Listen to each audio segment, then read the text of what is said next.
Hey guys, I just forgot to mention that I did add links to the reviews of each figure in this top 10 ranking down in the description, so watch those after you watch the video.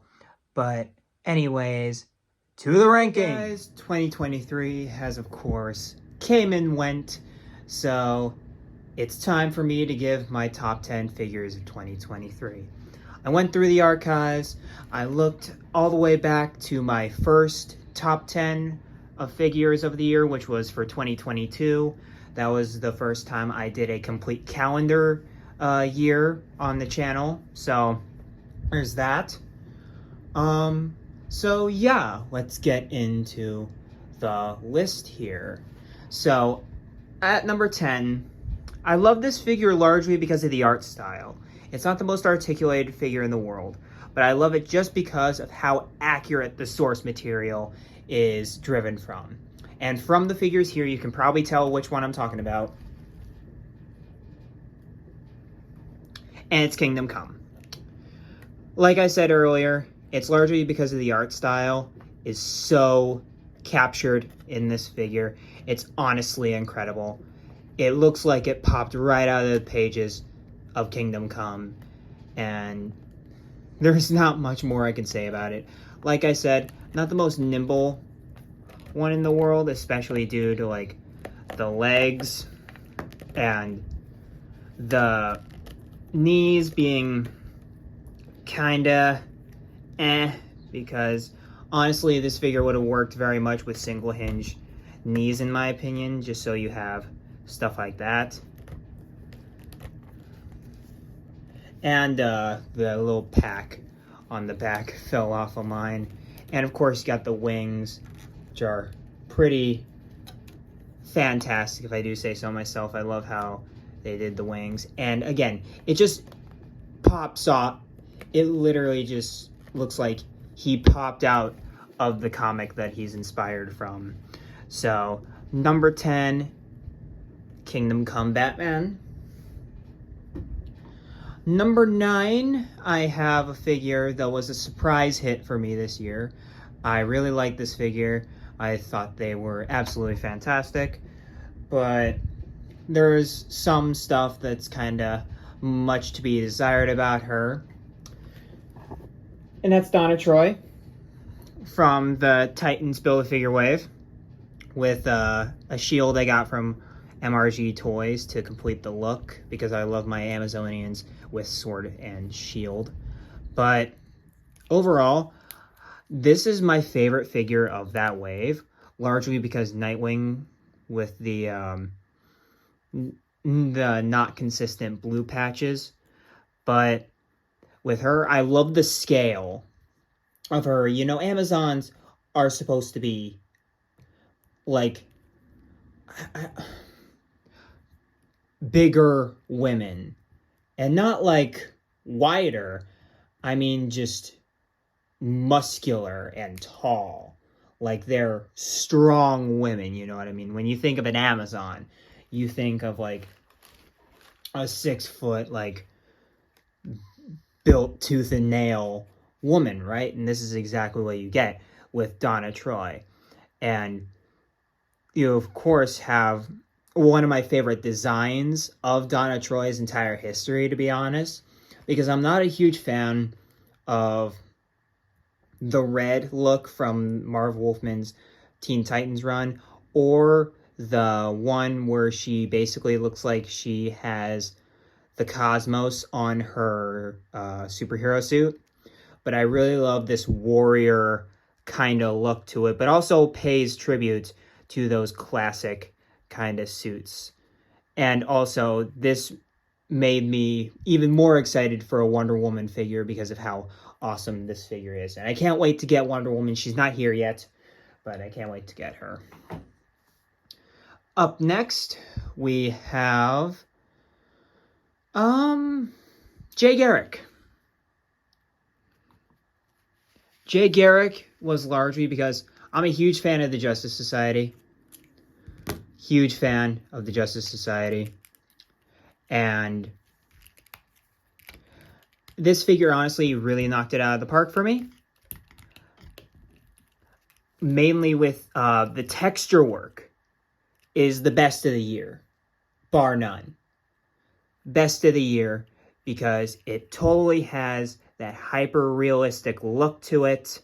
You can, even though the knees are a bit rougher than everything else, you still feel that this could exist in the real world. But at the same time, you of course have the abstract proportions.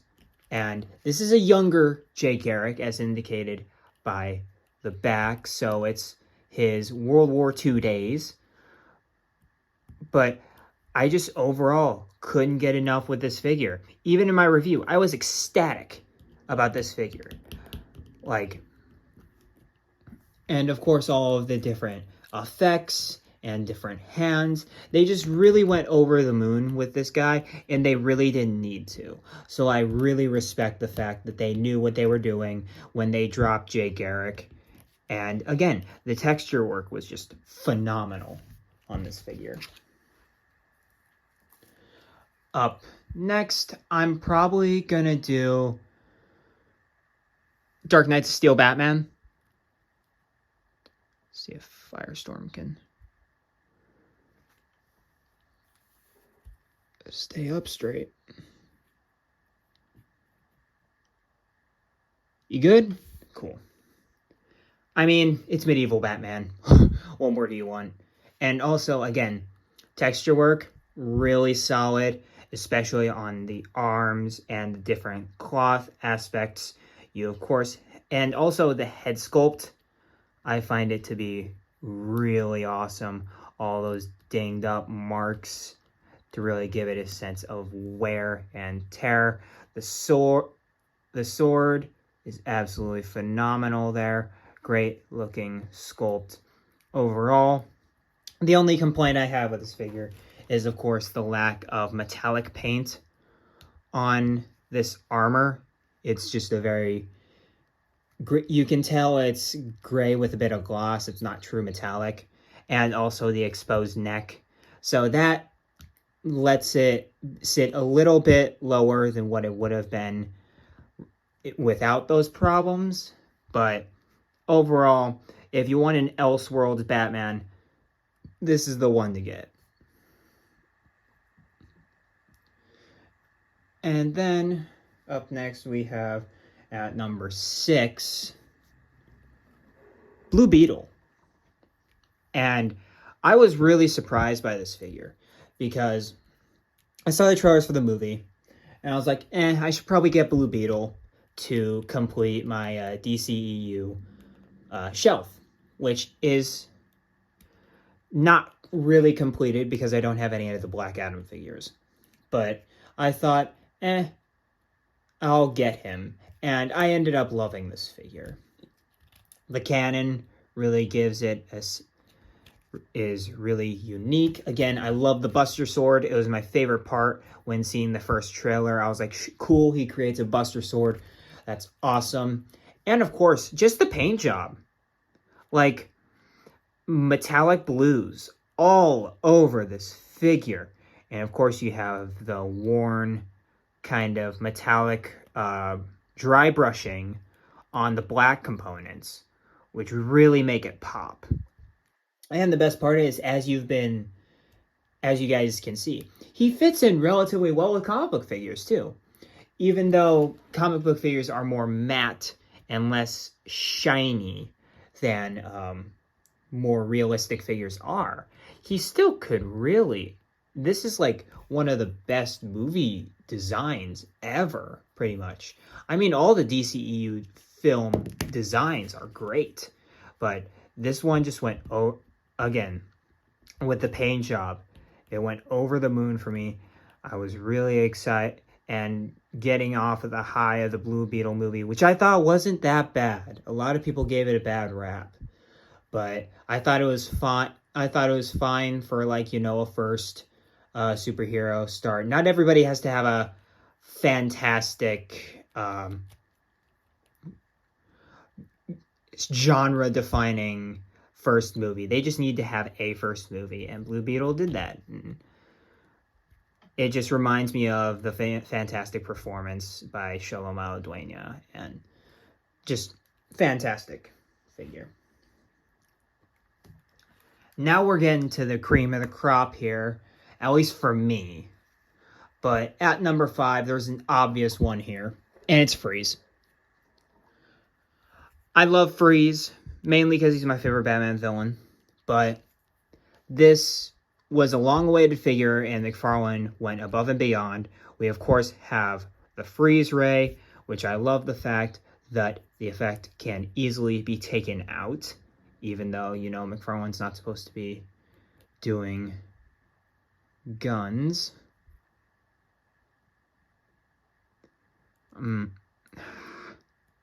There we are. And, of course, you have the... I love the boxy nature of the suit. I love the different hoses, the metallic paint on the tanks, and I love this design of having the helmet, the bubble, removable, so you can really pose around the head, and you can really do something special with the head, and it won't get in the way. Because that's what a lot of Mr. Freeze figures have a problem with, is that you just swivel the bubble, and that's how his head moves. But with this one, they really did, again, something special with it. And I know I'm saying that a lot, but these figures just stood out among the rest for me. And he was just a fantastic figure. And one of my most anticipated figures, and they really did deliver, especially with the hand choices. Even though this one doesn't come with any particular like extra hands or anything, I thought this hand did really well, especially for like the tragic character that Mr. Freeze is. Even though the paint job of the white could have been better, and I would kill for an animated series repaint of this guy like they did with the Super Friends one. But besides that, this is a really solid figure of Mr. Freeze, and one of my favorite Rogues figures of Batman's Rogues. So take that into consideration. And obviously all of these are a buy. All of these are fantastic. All of these you should totally get. And then number 4, we have Firestorm, which I had no desire to get Firestorm at all. I got him because I wanted the other two, that being Sinestro and Hawkman. And I thought, might as well get the whole wave for the reviews, you know? Get a little bit more views going. Get one more subscriber, you know what I mean? But then, the amount of hands that came with this guy, the effects as displayed right now, and just the design. Again, much like the Alex Ross Kingdom Come Batman, he pops right out of the pages of George Perez's work on Crisis on Infinite Earths. And it just really amazed me to the point where I was like, and this is also probably the most toyetic figure I had this year. I just couldn't stop messing with this guy. Like, honestly, fantastic figure. Could not recommend him enough, and could easily recommend this guy to any action figure collector, because again, the hands are just amazing. Even though I think I have the best hands on him, the choice of hands, the card I think is very misleading, but outside of that, like, the figure has nothing wrong with him. And I love that about him. The baggy shirt, the, what's this called? The Firestorm Matrix looks great. The fire does, especially with this, the fire does look a little like poop. But outside of that, like, these fire effects are solid. It's really just this one where he's throwing fireballs, where it looks like if you paint it brown, it looks like there's some deuces. But besides that, very good figure. And I was very shocked by how much I like this figure. And then up at number 3, we have... this is where it gets tricky. Because I know my number 1, but I don't know my 3 and 2. I'll go with him. With my number 3, we have Heath Ledger's Joker from the Dark Knight wave. And of course, I found the ultimate pose for him. So that does help, but I just love this look for the character. And if he didn't have the screen accurate, like, smudged up makeup, this would be my definitive Joker in my collection. Like, that's how much I love this figure. It just, again, it just nails the head sculpt for Heath. You, of course, have the... You can tell this could have been applied makeup for him. Then you, of course, have jacket, which, again, great looking jacket for the Joker. A fantastic jacket. And you, of course, have the pinstripes and the shoes. And then he does not come with this revolver piece. This is, I believe, from the first McFarlane accessories pack. I could be wrong, but I believe this comes from the first McFarlane accessories pack. But I thought it would look brilliant on him with how I have him. But I love the money pile that he comes with for his accessories. And you can, if you want to, with I believe it's this one, you can pull it off and use it as a stack of bills for your characters to get to interact with. But this stand is absolutely incredible, and this is an example of him and Firestorm are an example of a very good figure, but the accessories really set these figures apart. Even though, again, the head sculpt is great, probably the best Heath Ledger head sculpt we've gotten for the price point, hands down. It looks exactly like he does in the movie. And then you, of course, got the bills, and just the overall design just really set this figure apart for me. I was constantly looking at him too. Whenever I'd be looking at my collection, he'd always draw my eye. Let's get Batman up. Number 2 is Black Manta. Again, I love this figure just because, one, Black Manta is such a cool character. And then you also have so many different poses you could get him in. And with the amount of accessories he has, just to get him into something like he'd do in the movie. Which, I did not like Black Manta in the Aquaman movie. And that movie did a real shame to Black Manta, I feel, later on down the line. But this figure, the textures on this guy are insane. And you also have a great looking comic booky design that is so hyper realistic that you could potentially put him on the Snyderverse shelf and it would look completely fine. If you don't know that this isn't what Black Manta looks like in the Aquaman movies, you could pass it off as Black Manta from Aquaman. And also you have the blades coming out of his arms, which look really freaking dope. I mean, come on. Isn't that just awesome? And you, of course, have... I wish he came with an actual trident, but this spear he has is pretty cool, too. I love it when Black Manta and Aquaman are fighting with tridents. That's one of the only things I loved about the Aquaman 2 movie, is their final fight. I thought the final fight looked really great. But you, of course, have just the different armor pieces with the textures, and this just screams badassery. Like, this just, there's nothing I can really say about this figure other than this is the most badass figure of the year for me. Yeah, and he, I was playing with a lot after the review.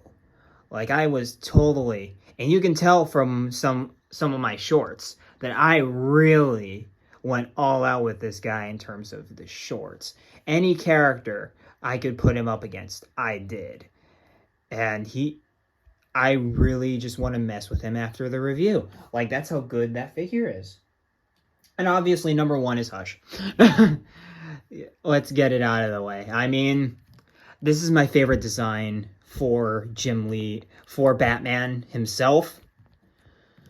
Jim Lee's art for Hush is some of my favorite. Jim Lee has drawn some of my favorite splash pages ever. And for him to replicate that face so close to the books from every possible angle is great. Even though the neck joint is a bit meh, it's fine. And also, we have the kryptonite ring on the other fisted hand, which I wish would have just been a normal fisted hand, and we would have had another fisted hand without the kryptonite ring. And then you, of course, have the Batarang holding hands, which ironically work very well for that. You have the great looking utility belt. The buck is, I really do like this buck and just the straight black bat. I'm a huge fan of the straight black bat. As much as iconic as the yellow target is, I really just love the straight black bat. And then, of course, the cape really gives the figure a sense of atmosphere, which I just love on my shelf. And that's why that's why I moved my 3 Jokers Batman to my Justice League shelf, is because this guy really gives a sense of not superiority, but he definitely gives that air that Batman is supposed to have. Like, Batman has all the confidence in the world, even though he's just a guy. And I think this figure really hones in that fact, while again, looking straight like Jim Lee's Batman jumping out of the page. And that's why he's largely my favorite figure of the year. And of course, I love a bigger Batman. I'm not a huge fan of the smaller looking Batman. Batman, in my opinion, should be big, but not too big. So, no Frank Miller. Frank Miller's Batman is a little too big for me. But he should be bigger than, at least in muscle, than all of the Robins. And